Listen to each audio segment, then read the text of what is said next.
इस कहानी की शुरुआत में हमें बस रियर लाइट को दिखाया जाता है, जो स्पेस में ट्रेवल करते हुए एक प्लेनेट पर जाता है, जहां की हालत काफी ज्यादा खराब लग रही थी। दरअसल बज एक स्पेस वॉरियर था, जो अंतरिक्ष के अलग अलग प्लेनेट पर जाकर उन्हें जर्ग के कब्जे से आजाद कराता था, क्योंकि जर्ग प्लेनेट पर कब्जा करके वहां के जीव को अपना गुलाम बना लेता था और उस प्लेनेट के संसाधनों को अपने फायदे के लिए इस्तेमाल करता था। अब देखते देखते जर्ग के सोल्जर बज को चारों तरफ से घेर लेते हैं। लेकिन बस बड़ी चालाकी से अपने लेजर बीम की मदद से एक ही बार में जग के सारे सोल्जर को मार गिराता है और उनके आसमान से नीचे गिरते मेटल के शूट से बचकर भागते हुए एक जगह पर आकर छुप जाता है। बज जहां पर छुपा हुआ था, वहां पर भी जग का एक रोबोट छुपा हुआ था, जो बज को देख लेता है। लेकिन इससे पहले कि वो बज पर हमला करता, बज उसके ऊपर हमला करके उसे मार गिरता है।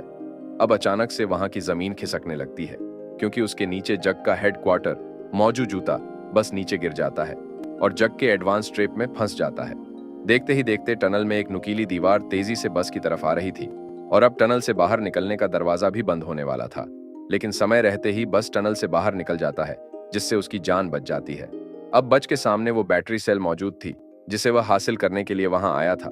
लेकिन बेटी सेल तक पहुंचने से पहले बच को एक गहरी खाई पर बने खतरनाक रास्ते को पार करना था। यह को पार करने के दौरान बच खाई में नीचे गिरने लगता है, लेकिन समय रहते ही वह सूट की मदद से अपने चारों तरफ एक सुरक्षा कवच बनाकर बड़ी आसानी से बेटी सेल के पास पहुंच जाता है। बस जब बेटी सेल को हासिल करने के लिए अपना हाथ आगे बढ़ाता है, तो उसे पता चलता है कि वहां पर कोई भी बेटी सेल मौजूद नहीं है, क्योंकि वो तो सिर्फ जग का एक ट्रिप था। अब वहां पर जग भी आ जाता है, जिसके बाद बज और जर्ग के बीच में एक खतरनाक फाइट होना शुरू हो जाती है। बज बड़ी बहादुरी से जग का सामना करता है, लेकिन वो जग के सामने ज्यादा देर तक टिक नहीं पाता और जर्ग बज को जान से मार देता है। लेकिन यहाँ पर हमें पता चलता है कि वास्तव में ये एक सी वीडियो गेम था, जिससे बस डायनो के साथ मिलकर खेल रहा था। वहीं दूसरी तरफ वुडी अपनी केप ना मिलने की वजह से काफी ज्यादा परेशान था और कमरे में चारों तरफ उसे ढूंढ रहा था, क्योंकि आज एंडरडी एक कैंप में जाने वाला था और वो वुडी को अपने साथ जरूर ले जाता, क्योंकि वुडी एंडरडी का फेवरेट टॉय था। वुडी को परेशान देखकर वुडी का बेस्ट फ्रेंड बज उसके पास जाता है और सभी टॉय को वुडी की कैप ढूंढने के लिए कहता है, ताकि एंडरडी वुडी को अपने साथ कैंप में ले जाए। कैप ना मिलने की वजह से वुडी काफी ज्यादा परेशान था, लेकिन इस दौरान लिटिल बो पीप वुडी के पास आती है और उसे समझाती है कि एंडी तुम्हें बहुत प्यार करता है, इसीलिए तुम्हारी हेड मिले या फिर ना मिले, एंडी तुम्हें अपने साथ जरूर लेकर जाएगा। वुडी ये सुनकर बहुत खुश होता है। अब कमरे में सिलिकी डॉग आ जाता है, जो अपने साथ वुडी की क्लासिक केप ढूंढ कर लाया था। वुडी अपनी केप आकर बहुत खुश था, लेकिन अगले पल उन्हें कमरे में किसी के आने का एहसास होता है, और वो कोई और नहीं बल्कि वुडी का ढोंगी था।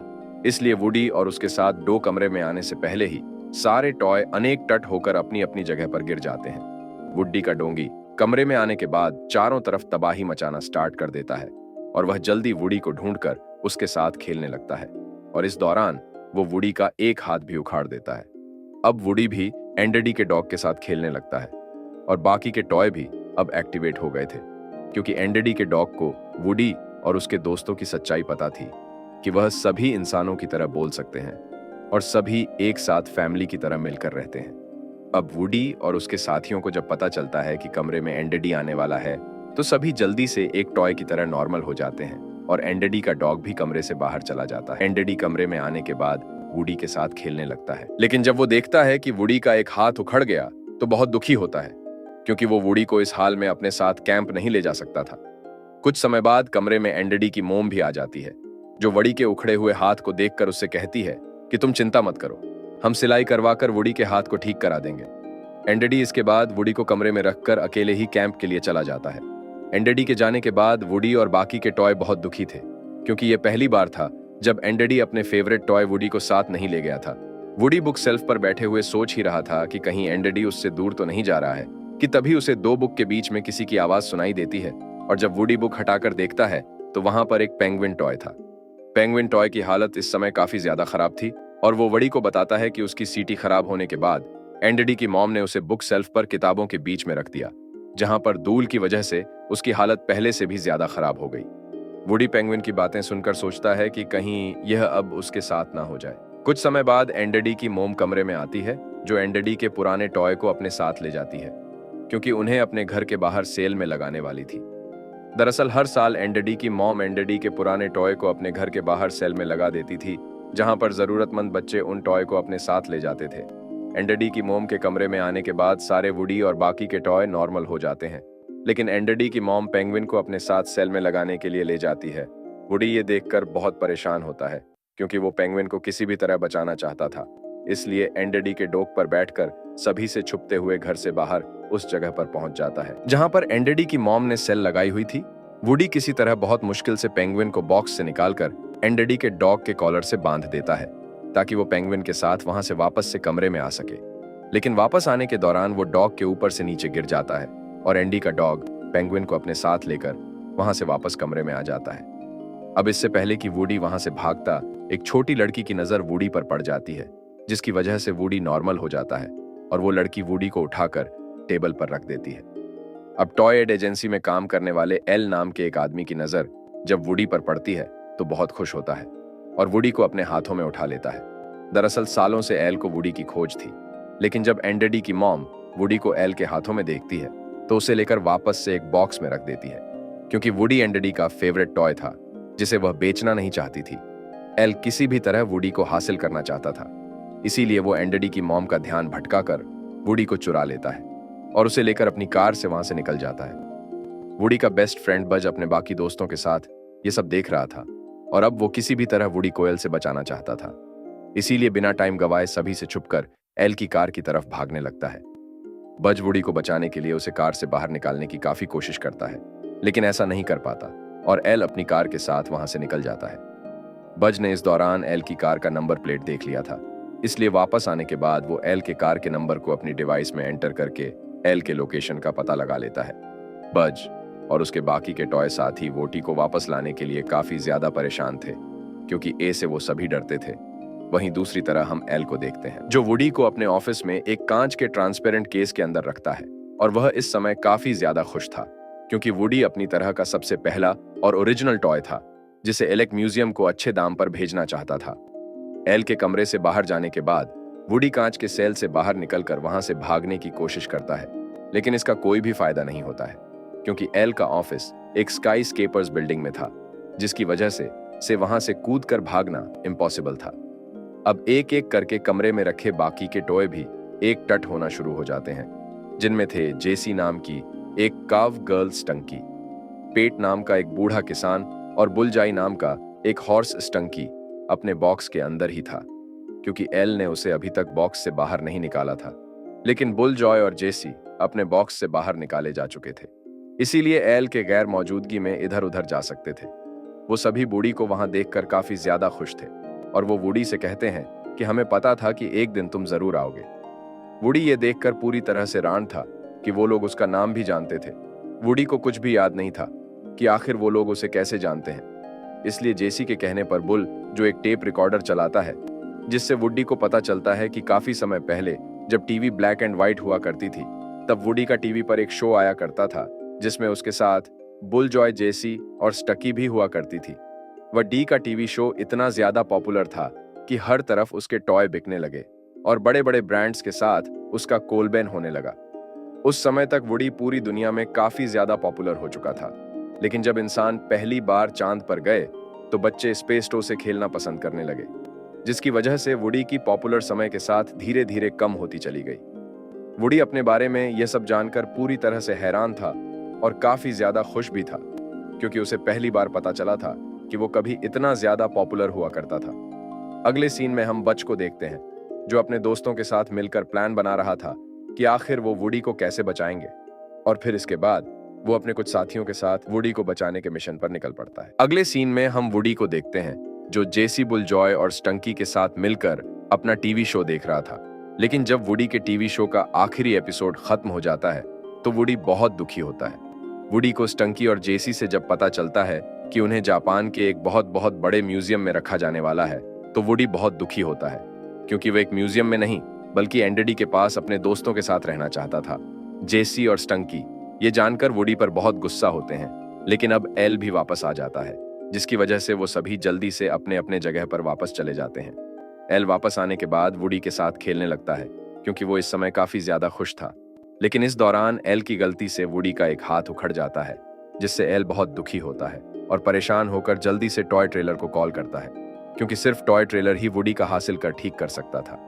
वुडी अपना एक हाथ उखड़ जाने से काफी ज्यादा दुखी था और इस मौके का फायदा उठाकर स्टंकी वुडी से कहता है कि अब तो एंडेडी तुम्हारे साथ खेलेगा भी नहीं, इसीलिए हमारे साथ रहो।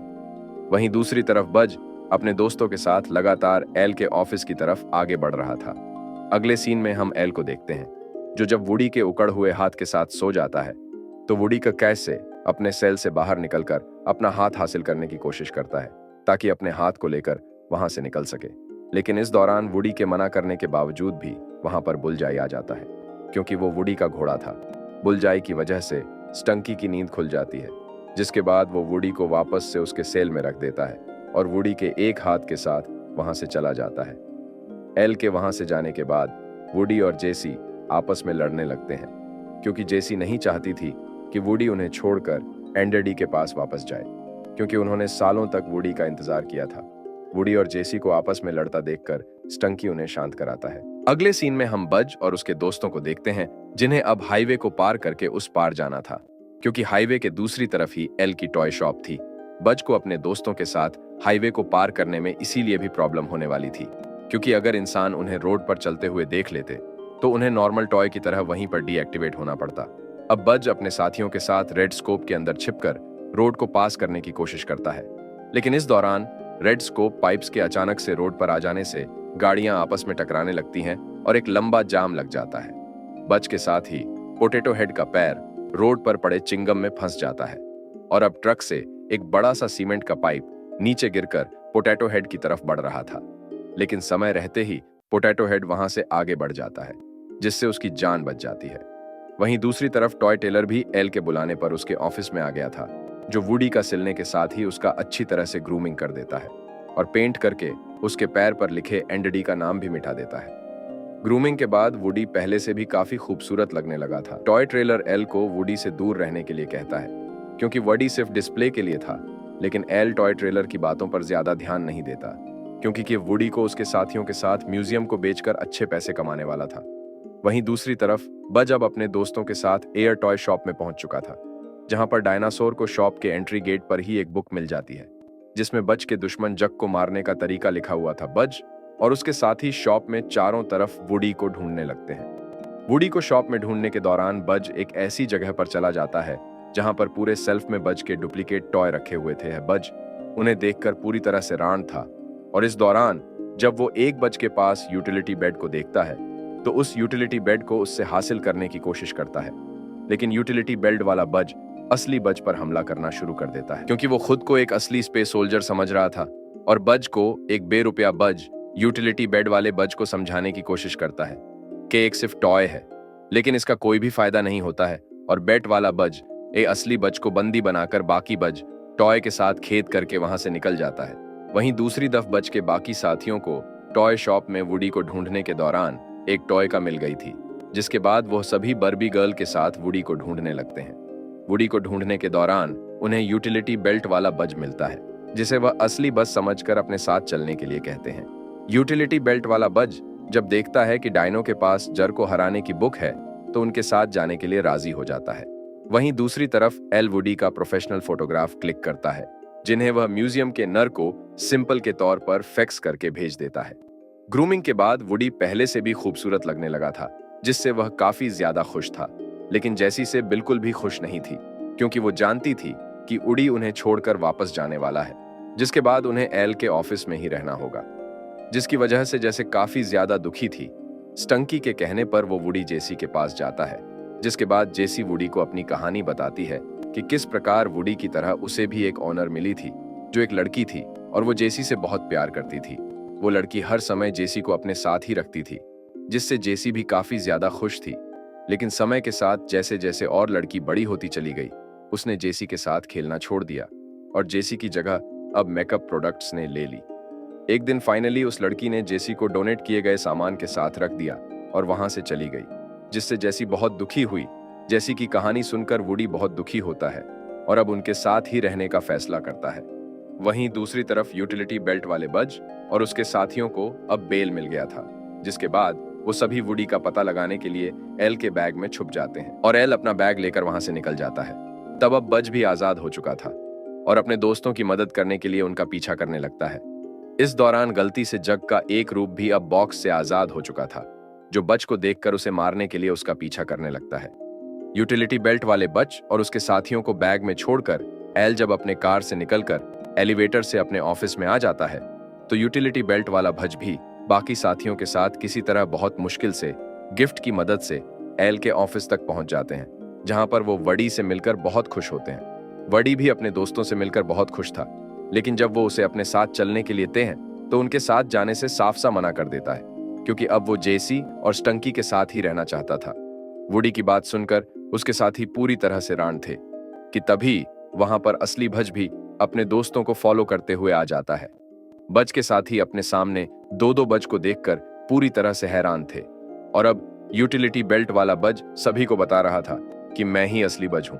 लेकिन वुडी का फ्रेंड और असली बज जब अपने पैर पर लिखे एंटी का नाम दिखाता है तो सभी को पता चल जाता है कि असली बज वही है, और वो उससे मिलकर बहुत खुश होते हैं। बज भी अपने दोस्तों से मिलकर बहुत खुश था और यूटिलिटी बेल्ट वाले बज को समझाता है कि कोई असल में स्पेस वॉरियर नहीं है, बल्कि एक नॉर्मल सा टॉय है। जिसके बाद वुडी को अपने दोस्तों के साथ वहां से वापस चलने के लिए कहता है, लेकिन वुडी उनके साथ जाने से साफ साफ मना कर देता है, और वो बज को बताता है कि एक दिन एंडडी का जब हमसे मन भर जाएगा तो बाकी खिलौनों के साथ वो हमें भी फेंक देगा।